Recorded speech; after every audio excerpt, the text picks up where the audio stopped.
Oke, tanpa berlama-lama lagi, mungkin kita akan segera memulaikan materi kita pada malam hari ini. Materi yang akan dibawakan oleh Kak Hiskia, yaitu tools atau peralatan apa aja sih yang seorang virtual assistant itu perlu pahami dan kuasai. Oke, seperti itu ya Kak ya. Untuk Kak Hiskianya, waktu dan kesempatan kami persilahkan. Oke, siap. Thank you Daryl ya buat waktunya dan kesempatannya. Teman-teman, sekali lagi aku ucapkan terima kasih ya untuk waktunya yang sudah disediakan untuk malam ini bergabung dengan kami Virtari di hari ketiga dengan tema Tools Every VA Must Know. Oke, topik yang aku pilih hari ini adalah Your Digital Toolbox is Your Office. Oke, yang pertama, kenapa sih tools itu penting untuk kita para VA? Poin pertama, a VA's efficiency depends on knowing the right tools. Jadi, efisiensi seorang VA itu bergantung dengan knowing the right tools. Tolong dinotis di sini aku bold kata-kata knowing the right tools, bukan knowing how many tools. Jadi, sebaiknya untuk kita seorang VA, kita harus bisa memperdalam apa yang kita pahami dari sebuah tools. Kemudian yang kedua, tools adalah your digital desk, notebook, dan asisten. Kenapa maksudnya, bagaimana maksudnya ini? Karena tools-tools kita ini, kita seorang VA ini mempunyai digital desk.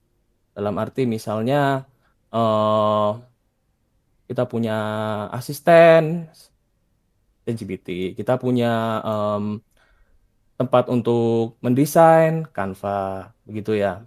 Jadi bukan physical office kita ini, bukan physical things kita di sekitar ini bukan bukan kantor kita, melainkan tools-tools yang kita pakai. Kemudian yang ketiga, klien kita itu expect speed, accuracy, dan adaptability. Di sini speed accuracy cukup jelas maksudnya apa ya, kecepatan dan ketepatan, tetapi juga jangan dilupakan ada adaptability di sini, yaitu mampu beradaptasi. Ini berkaitan dengan topik pertama, poin pertama, yaitu knowing the right tools. Jadi kita seorang VA harus mampu mengetahui tools apa yang dipakai di situasi apa. Kita nggak perlu tahu banyak tools, kita hanya perlu tahu seberapa baik kita menggunakan tools tersebut, gitu ya. Poin keempat, you don't need to master everything, just know how to find and use them smartly. Kita nggak perlu menguasai semua hal, kita hanya perlu untuk menemukan dan menggunakannya secara pintar, secara cermat ya. Tools yang pertama, sepertinya udah banyak yang tahu ya, cuman aku di sini sebutkan yaitu yang pertama Google Workspace. Google Workspace itu apa sih? Umumnya kita mempunyai 4 yang paling utama.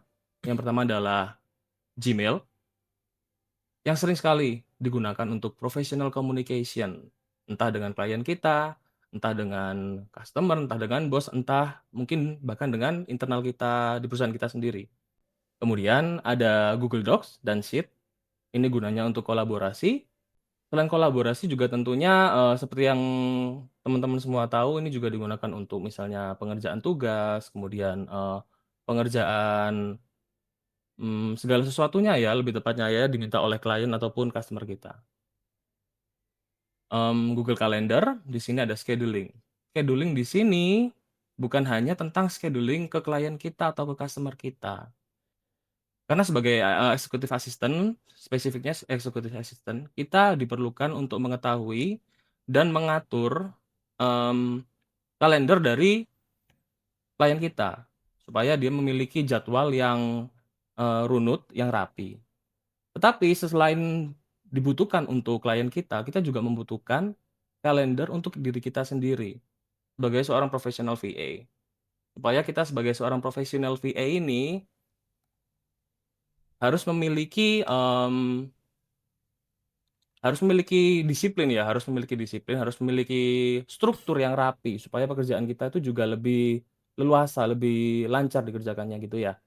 Kemudian untuk Google Drive sepertinya udah banyak yang tahu ya karena sekarang HP kalau kita beli langsung nyambung Google Drive, kalau Android at least ya, kalau iPhone mungkin ke, apa itu namanya, Apple Storage ya. Untuk Google Drive yaitu umum, tempat kita nyimpen file. Gitu aja sih sebenarnya ya. Cuman di sini yang aku garis bawahi adalah file management, bukan file storing.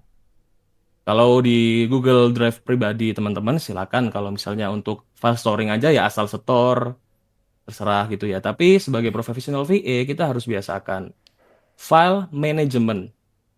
Artinya kita harus memanage file-file yang ada di em, di drive profesional kita, supaya nggak cluttering everywhere, supaya rapi, supaya mudah dipantaunya, begitu ya. Kenapa Google Workspace ini penting? Karena tentunya hampir semua ya, most international clients use Google ecosystem.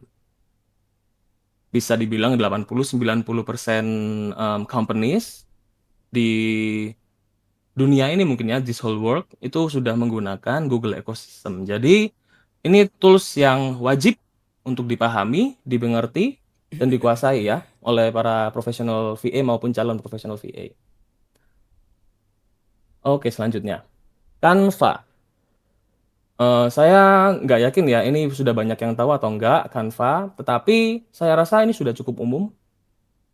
Untuk orang-orang awam juga sudah banyak yang tahu Canva gitu maksud saya ya. Saya punya cerita sih, ketika saya awal dulu di disuruh untuk mendesain sesuatu ya. Saya ingat waktu itu saya nggak bisa desain sama sekali, saya nggak bisa gambar, saya nggak bisa mewarnai, seni seni rupa, seni lukis saya nol. Nah, tapi kemudian ya karena disuruh sama klien ya udah saya install aja Canva. Tapi ternyata orang yang se-newbie saya di seni rupa dan seni lukis, saya bisa loh buatin sesuatu yang bagus, yang cukup lah at least untuk klien saya puas.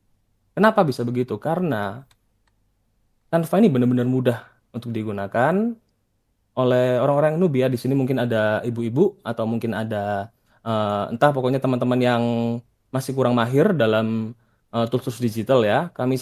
Saya sarankan untuk Canva, untuk desain bisa mulai untuk intip-intip di Canva karena sangat sangat sangat baik digunakan, oke? Digunakan untuk apa sih Canva itu? Yang poin pertama, desain templates untuk sosial media, untuk presentasi, dan untuk branding asset. Apa sih maksudnya branding asset ini? Branding asset adalah bisa dibilang mm, marketing materialsnya perusahaan ya, ataupun aset-aset digital milik perusahaan. Misalnya untuk pembuatan logo, pembuatan flyer, pembuatan banner, apapun itu ya. Aku lanjut ya ke poin kedua. Isi drag and drop ini yang tadi aku bicarain sangat mudah digunakan. Tinggal klik, kalau nggak cocok ganti. Klik, kalau nggak cocok ganti. Udah gitu terus sampai kita ketemu yang cocok. Dan template-nya itu sangat, sangat, sangat banyak. Ya, kita nggak perlu desain dari awal semua. Semua ada template-nya. Tinggal klik mana yang kita suka. Oke, kemudian yang ketiga ini salah satu yang penting, yaitu real-time collaboration. Jadi kita nggak perlu misalnya kerja kemudian setor, tunggu klien kita yang merespon, kemudian ternyata masih ada revisi dan lain-lain, nggak usah. Kita di sini bisa bekerja sambil klien memantau secara live. Mungkin ketika kita kerja tiba-tiba antar klien memberikan kita komentar, ganti ini, ganti itu bisa secara live. Jadi menghemat waktu, efisien, dan kemudian teman-teman kita, rekan-rekan kerja kita juga bisa membantu kita bekerja. Misalnya yang satu bagian menggambar, maksud saya yang satu bagian desain bentuk gitu ya, shape gitu misalnya. Yang satu lagi desain tulisan, satu lagi desain gambar bisa. Begitu. Jadi sangat efisien, mudah digunakan, nggak time consuming sama sekali. Oh ya, dan terlebih nggak butuh background design sama sekali. You don't need to be a designer, you just need to look like one. Gitu ya, kata-kata yang di bawah. Aku udah pakai Canva untuk basic design aja. Iya, memang kebutuhan untuk seorang VA Kak Wismiarti ya mungkin basic design itu udah cukup sih. Karena mungkin pembuatannya nggak terlalu rumit. Kalau nanti sebenarnya Canva juga mendukung pembuatan seperti video, kemudian slides dan lain-lain itu nanti bisa dipelajari sambil kita eh, bekerja ya, sambil bereksperimen gitu on process. Oke, yang selanjutnya, nah ini mungkin yang sedang happening banget ya saat ini ya, ChatGPT. Ini saya yakin termasuk anak kelas 5 6 dan SMP juga mungkin sudah dikenalin pakai ChatGPT ya sekarang ya. dari ibu-ibu, bapak-bapak, dari orang yang nggak ngerti apa-apa. Mungkin sekarang udah 80% ya, mungkin sudah tahu apa itu ChatGPT. Tapi belum tentu bisa menggunakan ChatGPT dengan benar. Oke, saya masuk ya ke poin pertama ya. Apa sih gunanya ChatGPT itu? Draft email, write content, sama brainstorm ideas. Dia bisa buatin kita email, ya kan? Karena ketika nanti kita bekerja di dunia profesional, saya spesifik di sini membahas tentang profesional VA ya. Profesional VA itu kita bakal banyak banget berdiskusi, berdialog dengan menggunakan email. Pengalaman saya sebelum saya menjadi VA, saya hampir nggak pernah buka tuh yang namanya email. Mungkin cuman buka untuk, yaitu tadi Google Drive. Ini itu sepele lah, jarang banget dipakai untuk mungkin daftar ke website tertentu gitu ya. Tapi nggak, setelah menjadi profesional VA, saya ngerti banget bahwa email sangat sangat sangat sering digunakan. Kemudian untuk membuat konten, misalnya nih kita mempunyai akun Instagram gitu ya. Dari akun Instagram kita bingung tuh, aduh, copywriting-nya apa ya?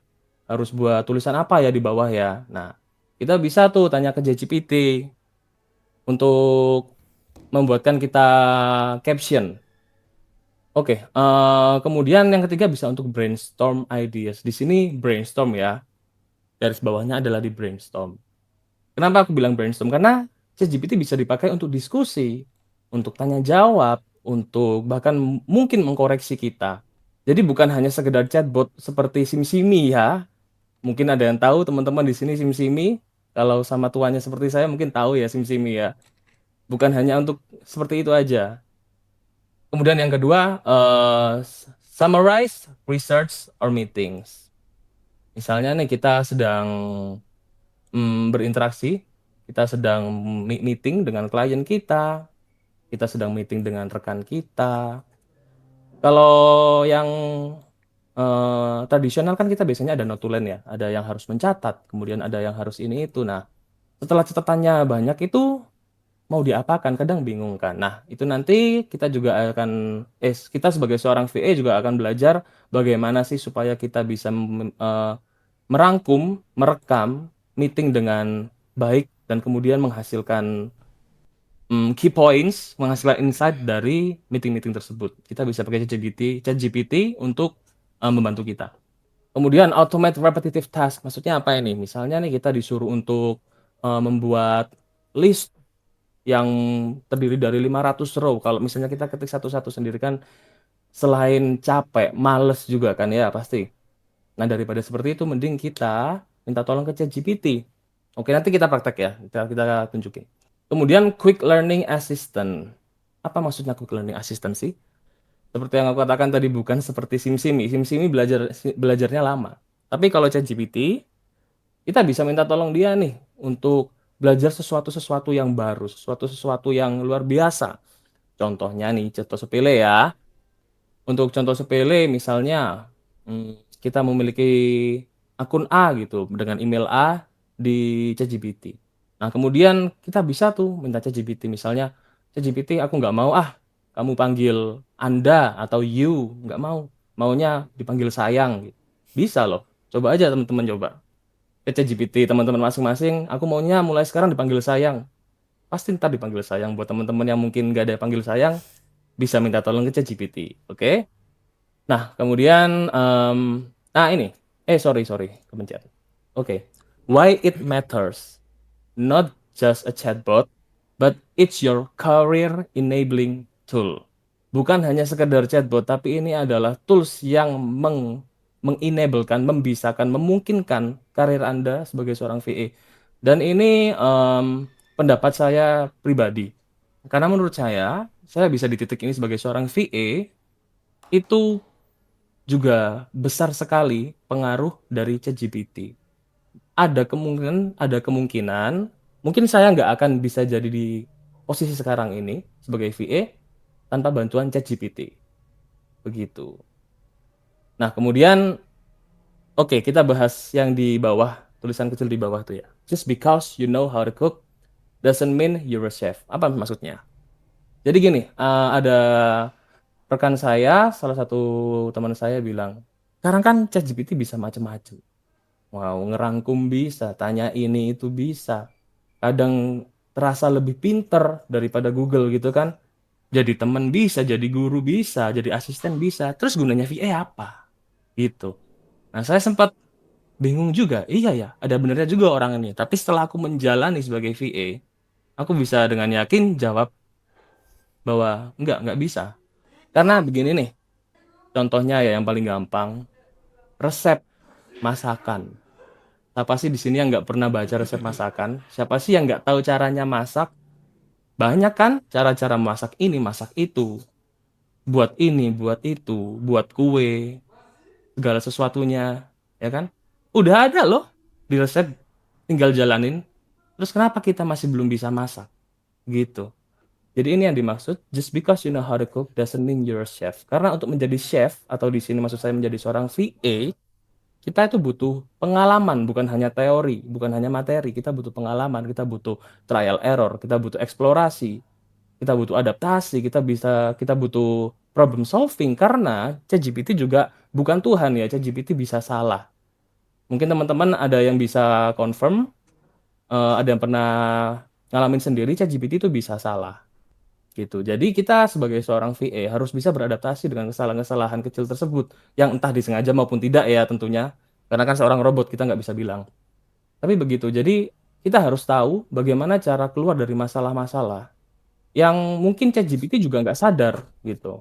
Itu dibutuhkan naluri, dibutuhkan insting, dibutuhkan pengalaman ya sebagai seorang VA. Dan butuh manusia tentunya karena disitu butuh naluri. Oke? Butuh akal sehat gitu ya. Tuh. Ya kan banyak yang pernah. Nah Kak, ada error pakai ChatGPT. Tapi link referensi dari filenya waktu diklik nol gak jalan. Bener. Oke, aku lanjutkan ya. Exploring tools independently. Oke, kita mulai dari atas dulu. The best VAs aren't the ones who know everything. They're the ones who know how to find out. Oke? Maksudnya adalah VA-VA terbaik adalah bukan VA yang tahu segalanya. Karena nggak mungkin juga kita bisa tahu segalanya kan. Tapi mereka-mereka yang tahu bagaimana mencari jalan keluar. Begitu ya. Bagaimana cara menyelesaikan masalah. Kita dibayar, kita disewa, kita di-hire orang itu untuk menyelesaikan masalah. Bukan membuat masalah gitu ya. Jadi kita sebelum kita bertanya sesuatu, sebelum kita bingung, sebelum kita eh, tanya ke klien, rekan ataupun customer kita, kita harus poin pertama, cultivate the Google It culture. Ya kan? Google tahu segalanya, Mbah Google tahu segalanya. Tanya Mbah Google dulu, tanya ChatGPT dulu. Selesaikan dulu. Maksudnya selesaikan secara pribadi dulu, gitu ya. Karena sekali lagi kita dibayar, itu yang dibeli adalah waktu kita. Karena klien kita butuh waktu lebih banyak, kita jangan meribetkan, merepotkan klien kita dengan waktu klien kita dengan hal-hal sepele, gitu ya. Kemudian ini, read help pages, join user communities, watch short YouTube demos. Jadi maksudnya apa sih poin kedua ini? Intinya sama, tetap cari tahu sendiri, jangan kebanyakan tanya. Kasarnya begitu ya. Cari tahu sendiri, jangan kebanyakan tanya. Kita harus bisa beradaptasi, kita harus tahu caranya menyelesaikan masalah sendiri. Oke? Kemudian yang ketiga, try new tools weekly. Coba aja tools-tools yang baru, em, yang sekiranya sesuai dengan perkembangan zaman pada saat itu. Jadi kita meskipun tadi aku bilang ya, tadi aku bilang nggak perlu tahu banyak hal, tapi harus tahu satu tools dan didalami, tapi bukan menutup kemungkinan untuk kita belajar hal baru. Misalnya, EVA zaman dulu nggak tahu tuh apa ChatGPT. Dan kalau mereka nggak mau tahu, nggak mau coba ChatGPT, ya mereka nggak akan berkembang. Tetap harus memiliki ruang untuk belajar hal-hal baru, tools-tools baru yang sekiranya lebih mutakhir, lebih sip untuk kita pakai di profesional VA kita, di kerjaan profesional VA kita, gitu ya. Oke, try new tools weekly, click around, experiment, break things, learn. Break things tuh maksudnya ya udah coba aja, kalau error ya udah, kalau gagal ya udah coba aja pokoknya, gitu ya. Oke, ini ada refreshing bentar ya. Itu aku ada tempatin 6 logo di sebelah kanan. Kira-kira ada yang tahu nggak? Ini logo-logo apa ya? Dari atas ke bawah. Oke, Kak Ayu Kusuma, Notion. Betul, yang pertama Notion. Oke, Notion, HubSpot, Slack. Wah, udah keren-keren loh, udah pada pinter ini. Oke, heeh. Oke, yang dari tadi disebutin masih HubSpot, Notion, sama Slack ya. Di situ masih ada 3 lagi. Figma bukan Figma. Zapier, oke Kak Diah DVA, betul sekali itu Zapier, logo yang keempat ya. Yang seperti matahari itu Zapier. Zapier LastPass, betul. Kak Kristalia Looping, betul sekali itu LastPass. Tapi mohon maaf, bukan Trello ya, yang nomor 6 ya. Ayo, kalau yang nomor 6 ini saya bilang bisa jadi salah satu tools yang mind blowing banget. Mind blowing banget. Saya tunggu 1 menit lagi coba ya, barangkali ada yang bisa nebak. Monday.com bukan, Miro bukan juga.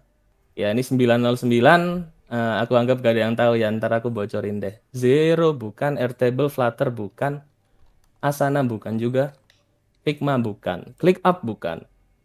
Oh, jarang yang tahu ternyata ya tools ini ya. Nah, Kak Agyar, Fathom, betul banget. Ini adalah Fathom. Oke, coba aku jelasin satu-satu dari atas ya. Notion itu sebenarnya pencatatan dan project management tools ya untuk membantu kita nge-track kerjaan kita gitu ya, untuk di present ke klien dan lain-lain. Intinya project management tools. Yang kedua Slack. Slack itu untuk berkoordinasi ya, seperti Discord ini mirip-mirip ya untuk komunikasi. HubSpot itu untuk CRM. Kemudian Zapier itu untuk automation banyak hal ya, untuk diintegrasikan dengan SaaS platform yang lain. Kemudian LastPass itu untuk menyimpan credentials, ID, password, karena sebagai VA penting juga kita untuk nyimpenin, untuk membantu manajemen password-password dari klien kita gitu ya. Fathom, oke, ini Fathom yang tadi aku bilang, setelah kita meeting, Fathom bisa bantu rekam dan kemudian bantu untuk transkrip gitu ya singkatnya ya. Nanti silakan dieksplor sendiri. Oke, teman-teman, itu dari tadi kan kita udah teori-teori dan teori ya. Sekarang boleh dong kita praktek ya. Kita praktek study case. Saya izin ganti screen dulu ya, teman-teman. Aku paste di sini ya di chat ya, teman-teman, kalau mau lihat linknya. Oke, aku lanjutin aja.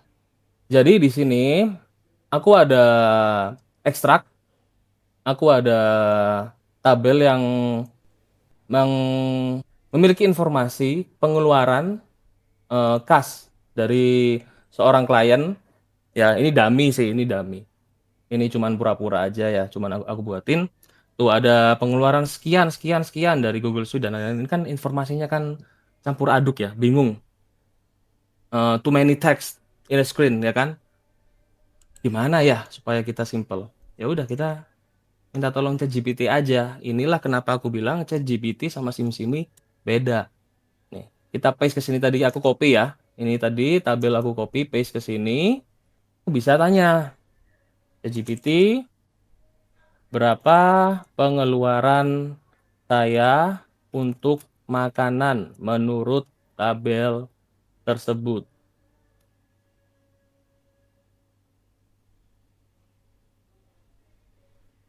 Oke, untuk menentukan pengeluaran makanan, meal food dari tabel di atas, bla bla bla bla bla bla bla. Singkat cerita, dia langsung merangkum, langsung memfilter pengeluaran-pengeluaran yang nggak relevan dengan prompt saya, yaitu makanan ya tadi.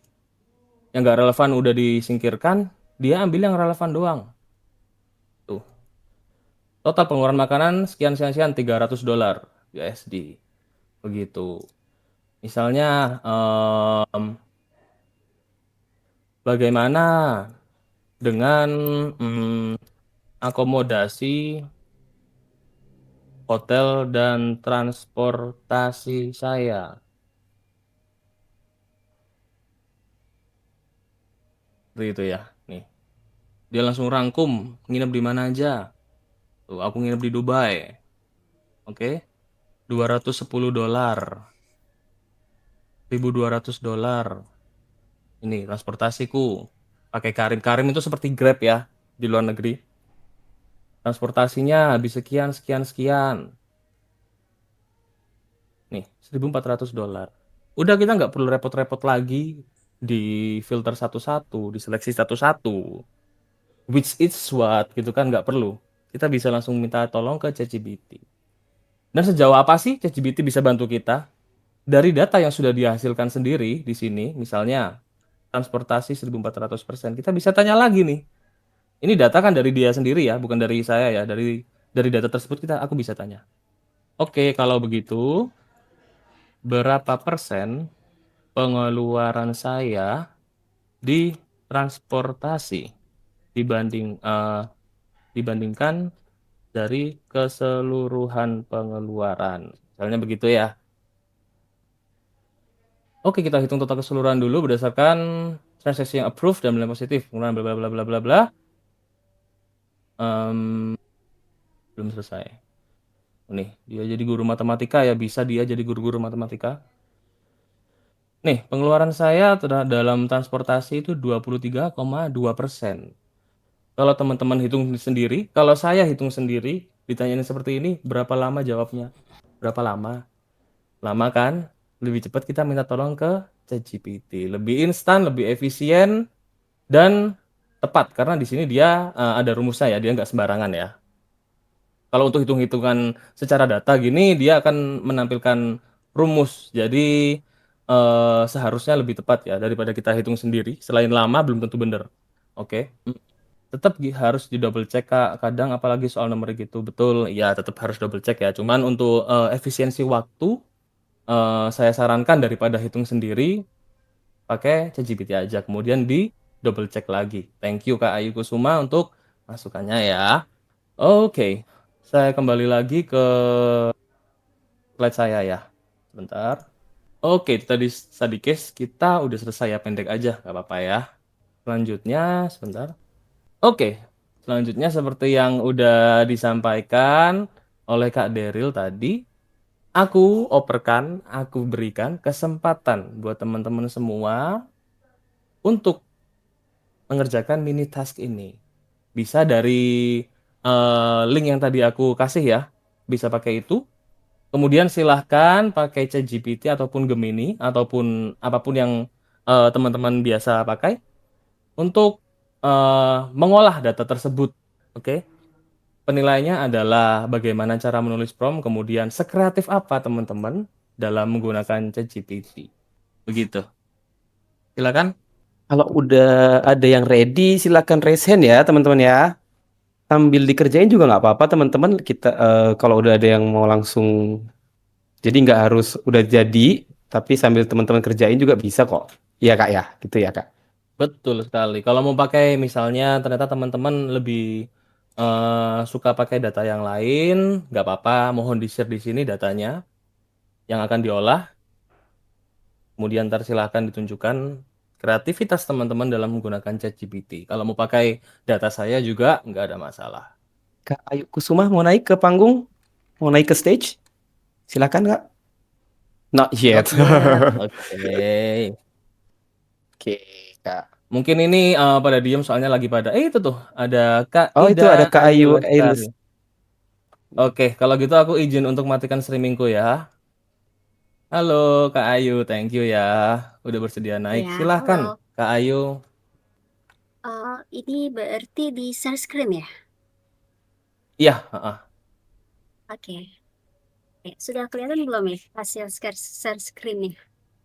Oke, ini Oke. pakai dataku yang tadi Kalau ya, pakai fileku yang tadi ya. Oke, silakan. iya, kalau ini tadi aku tuh minta ke ChatGPT untuk mengurutkan pengeluaran terbesar dari terbesar sampai yang terkecil.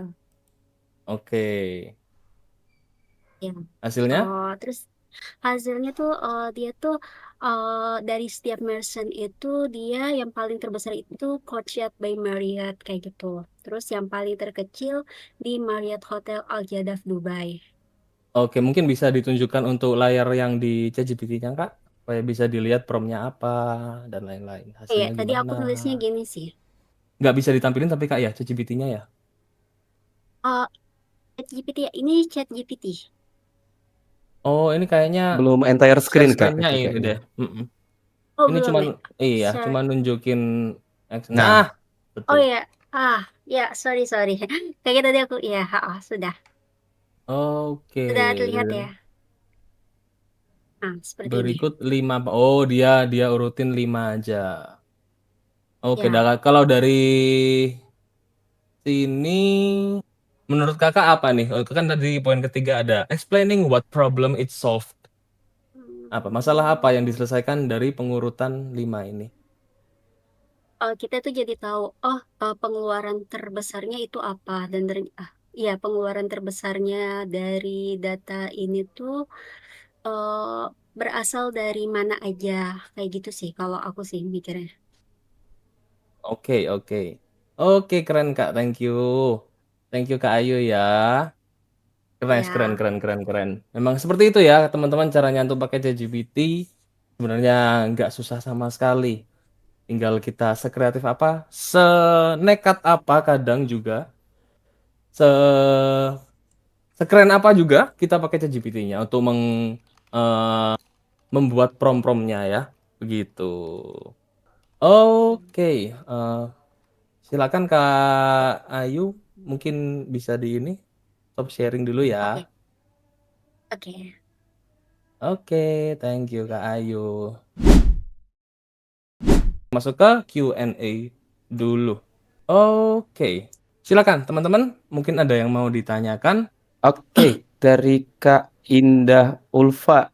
Ya, Halo Kak. Halo Kak Indah, halo. silakan Kak, gimana? Aku pengen nanya sih Kak masalah tools. Jadi kan tadi Kakak bilang kayak kita nggak perlu menguasai banyak tools, tapi kita setidaknya bisa tools yang sekiranya bisa ngebantu kita gitu ya Kak. Mm-mm. Nah, tapi Kak, kadang-kadang kan kita kalau nge-apply kerja, terutama di Upwork ya, itu kayak mereka tuh permintaannya banyak. Kayak misalkan kita cuma bisa pakai Notion, Trello, Asana. Tapi mereka kadang-kadang suka mintanya pakai ClickUp atau Monday.com atau ya yang lain-lain lah Kak, Airtable dan semacamnya. Itu gimana Mm-mm. ya Kak? Apakah emang kita sebagai VA itu emang dituntut untuk bisa semua tools atau emang kayak ya udah kita jujur aja gitu kalau kita emang nggak memakai tools tersebut dan kalau emang dibutuhkan kita baru belajar. Oke, oke, terima kasih pertanyaannya Kak Indah, saya bantu Masih jawab juga ya. Kak. Oke, sama-sama. Oke, jadi begini, ini dari pengalaman saya pribadi ya. Saya dulu tuh ada pekerjaan dari klien itu untuk diminta bantu customer service, untuk pakai Gorgias, untuk pakai waktu itu Shopify dan lain-lain. Saya bilang apa adanya dari awal, kalau saya nggak menguasai, tapi sebagai VA, tadi kan ada satu poin, sebagai VA kita harus adaptability. Kita harus mampu beradaptasi, ya kan? Dan juga sebenarnya tadi kan yang perbandingannya adalah Trello, Asana, sama Notion dan lain-lainnya. Sebenarnya kalau dari tools-tools project management itu masih mirip-mirip. Kalau kalian udah menguasai satu, seharusnya belajar dikit. Kalau untuk tools-tools seperti itu bisa. Nah, saya kembali ke ke project saya yang tadi ya. Saya bilang apa adanya kalau saya kurang menguasai. Nah, klien tapi juga pasti menghargai kejujuran kita, ngelihat potensi kita. Kalau memang dia cocok, kita nggak perlu bohong, kita ngomong apa adanya, kita tunjukin kalau kita memang bisa beradaptasi, bisa belajar. Gitu. Itu yang terjadi. Aku nggak bisa Gorgias, akhirnya ya bisa juga, meskipun nggak mahir ya tentunya. Tapi cukup ilmu yang, ilmu yang saya dapatkan waktu itu cukup untuk melakukan pekerjaan saya. Begitu. Jadi menurut saya, satu, jujur aja apa adanya. Ya kan? Kedua, kalau kalian udah bisa satu tools di ranah tersebut, kita anggap tadi project management ya, pasti gak gampang belajarnya. Karena tuntutan VA tadi salah satunya adalah adaptability, mampu beradaptasi. Bukan tahu banyak hal, bukan, tapi mampu beradaptasi. Begitu. Jadi semoga jawabannya memuaskan, Kak Indah ya, gitu. Kalau dari aku jujur aja, kemudian mampu beradaptasi. Oke, Kak Indahnya kok udah live ya?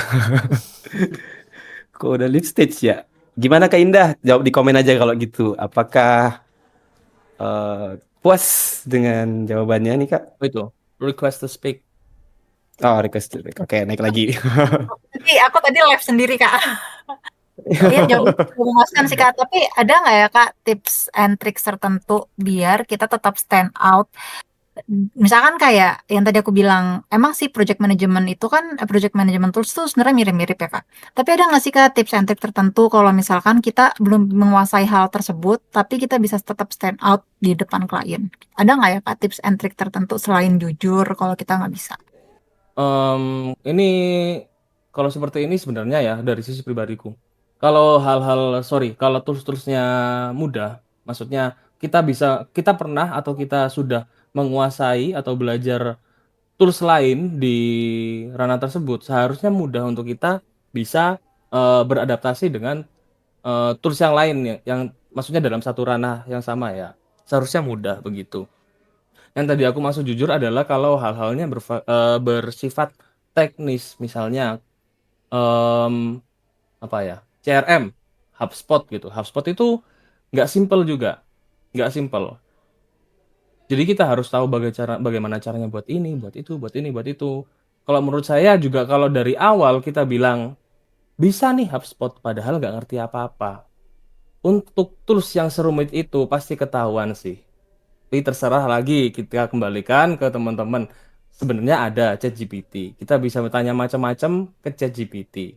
Begitu. Cuman apakah teman-teman siap dengan resiko kalau misalnya ternyata klien tersebut lu cuman ngomong doang gitu. Lu nggak bisa gitu. Jadi kalau dari aku pribadi kita jujur ya kan. Kalau kita merasa mampu bilang mampu. Tipsnya itu tadi. Kita harus beradaptasi tiap minggu kita explore something new. Gitu Betul-betul. aja sih, nggak Yes, ada oke. trik-trik yang terlalu gimana. Oke, terima kasih Kak Begitu. jawabannya. Iya, sama-sama, thank you. Oke, makasih Kak Indah pertanyaannya. Makasih juga Kak Hizkia. Silakan resen. Ini ada Kak Diah ya udah resen nih. Silakan Kak Diah. Halo Kak, izin off cam ya. Oke, siap. Silakan, Thank nggak you, apa-apa. Kak Dia. Silakan. Kak, aku mau tanya sendiri nih. Kan di virtual assistant tuh kayak teman-teman tuh banyak banget belajar kayak spesialis inilah. Kayak ada yang tiba-tiba belajar spesialis SMM, ada yang spesialis desain grafis, ada yang spesialis ini dan itulah. Nah, sebenarnya kan di tahun 2020, 2021, 22 gitu belum ada nih istilah virtual assistant. Adanya istilahnya freelancer, remote atau work from home lah gitulah istilahnya. Nah tiba-tiba ada nih istilah virtual assistant. Padahal aku ngeliat juga teman-teman yang virtual assistant itu kalau dia udah punya tujuan niche-nya apa, spesialisasinya apa, mereka tuh tiba-tiba berubah jadi kayak spesial sosial media manajemen, spesialis ini. Berarti kan sebenarnya virtual assistant ini cuma istilah ya Kak, untuk kita merujuk ke spesialis ini. Kalau kita kan biasanya bilangnya virtual assistant kayak kita nih ya palu gada atau general lah gitu lah. Ya nggak sih Kak? Apa sih sebenarnya bedanya virtual assistant spesialis sendiri sama ya yang kayak gue sebutkan tadi Kak? Terima kasih. Oke, thank you pertanyaannya, Kak. Saya bantu jawab ya. Ini pendapat saya pribadi. Menurut saya virtual assistant itu memang lebih luas. Secara general memang kita bisa ngomong virtual assistant tuh luas sekali karena virtual assistant itu pada dasarnya adalah seorang asisten tangan kiri maupun tangan kanan ya, seorang tangan kanan secara online ataupun tangan kiri secara online yang membantu sebuah bisnis untuk berjalan atau seseorang untuk melakukan hal-hal kesehariannya. Memang benar. Kalau kemudian ketika sudah merujuk ke sebuah spesialisasi, orang cenderung untuk menjual spesialisasi tersebut. Kenapa? Karena memang pada umumnya seperti dokter lah. Dokter umum sama dokter spesialis, ya kan? Dokter spesialis nggak mungkin juga bilang dia dokter umum. Dia pasti menjual spesialisasinya. Karena apa? Karena dia harganya lebih bagus. Begitu. Jadi kalau teman-teman sebagai virtual assistant memiliki niche yang kalian kuasai, sebenarnya bagus juga karena akhirnya teman-teman bisa dalam tanda kutip menjadi dokter spesialis. Gitu. Kalau istilah palu gada sih entah benar atau enggak ya, karena juga virtual assistant memiliki batasan-batasan tersendiri. Enggak yang bisa disuruh hal-hal yang nggak relevan gitu maksud saya ya. Selama masih berhubungan dengan bisnis, masih berhubungan dengan niche-niche tadi, mungkin niche-nya lebih luas. Kalau virtual assistant pada yang pemula pada dasarnya itu bisa masuk ke semua niche, kadang disuruh macem-macem gitu. Tapi kalau Palu Gada saya kurang setuju. Jadi gitu aja. Menurut saya tetap harus punya niche ke depannya, spesialisasinya di mana supaya nanti bisa berkembang di spesialisasi tersebut ada baiknya. Tapi bukan berarti teman-teman jangan khawatir yang masih belum bisa, yang masih belum mengerti tentang niche-niche, bisa tetap menjadi virtual assistant yang lebih general tentunya. Dan itu masih sangat dicari, masih sangat laku, masih sangat diperlukan oleh market global. Percaya sama aku, gitu ya. Oke, Oke, terima semoga kasih membantu Kak. jawabannya tadi ya. Oke, sama-sama. Iya.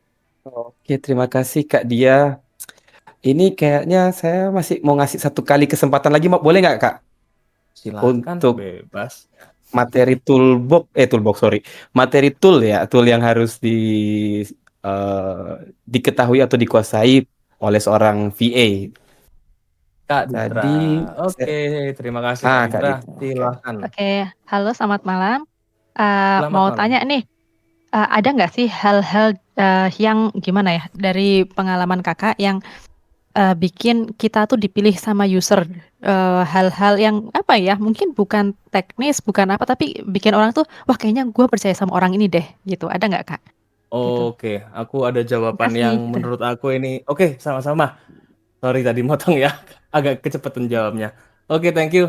Kak Ditra, aku bantu jawab. Oke, ini ada satu hal yang menurutku penting. Eh, Lagi-lagi ya saya katakan di sini sebagai seorang VA itu nggak ada kitabnya, ya. Cuman kalau masalah tips dan trik, ada satu hal yang menurutku ini penting banget, relevan banget, dan signifikan banget buat para VA. Oke, yaitu apa sih? Yaitu proaktif. Proaktif. Jadi nggak cuman disuruh kita lakukan, nggak. Kalau kita di hire sama seseorang gitu ya, kita tanya bisa bantu apa lagi? Gitu. Kita cari kerjaan gitu. Jadi aku ceritain kasus, bukan kasus, maksudnya dalam dalam pekerjaan saya sendiri ya, saya ada job sebagai eksekutif asisten. Kadang kalau misalnya nih eh klien saya kebetulan sibuk, dia kasih tugas nih ya tolong ini, tolong itu, tolong ini, tolong itu. Udah selesai, udah laporan, ini udah selesai ya gitu. Terus gimana gitu? Nah, dia gak bales. Dia gak bales, bisa aja aku, ya udah selesai berarti kerjanya.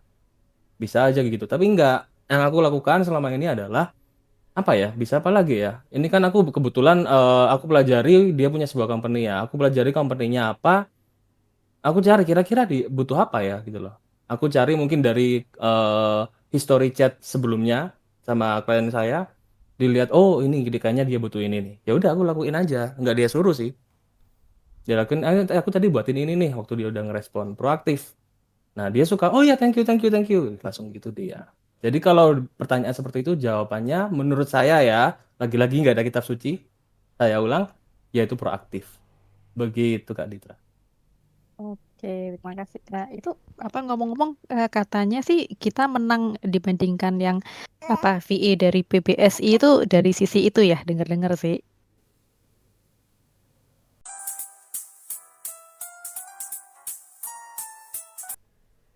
Mintanya penjelasan di player gitu. Kurang detail nih. Tiba-tiba ngasih coding banget kataku.